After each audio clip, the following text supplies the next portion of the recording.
Umamin ang dalawang pulis na tinaniman ng iligal na droga at baril ang lalaking napatay sa umano'y buy-bust operation sa San Juan, Batangas. Nagbabalik sa report si Denise Abante. Magsasabi ka ng panibagong affidavit and why? Anong mali sa ginawa ninyo? Yung bigay mo ng pera at yung nakuha mong basura, hindi totoo yun. Kumbaga, pagdalbas mo, nabaril mo na agad yung tao. Hindi nangyari yung pagbili mo ng droga. Yes, sir. And even yung by baril si Brian, hindi totoo. Wala yung 38 di ba? Yes, sir. Sino nagay ng baril doon sa bridge kasama yung shabu? Ikaw o si Michi? Si Michi.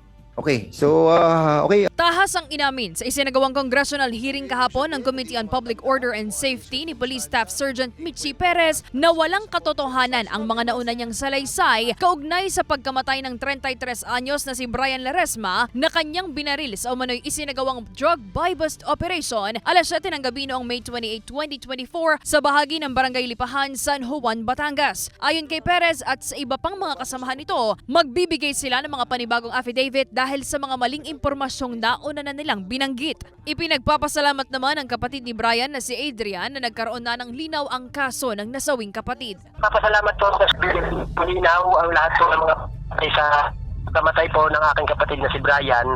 Inamin po mismo ni Michi Perez at ng kanya pong kasama na puro illegal ang pagbay na inihain nila puro content po. Pakatututukan din naman umano ng Batangas Police Provincial Office ang kaso laban sa naturang police officer para mabigyan ng hustisya ang pamilya ng nasawi. We have yet to see the documents, no?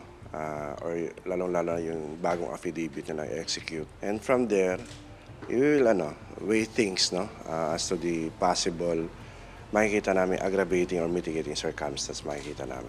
Tutulungan namin. We'll conduct a full-blown investigation on that. Yun po ang inaasahan namin na tanggal po sa servisyo upang hindi tulaan ng ibang pulis.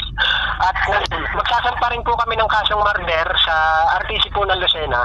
Sinisika pa ng GMA Regional TV Balitang Southern Tagalog na makuhanan ng pahayag ang mga naturang pulis na sangkot sa insidente. Nananatiling suspendido ang hepe at 7 pulis na sangkot sa insidente.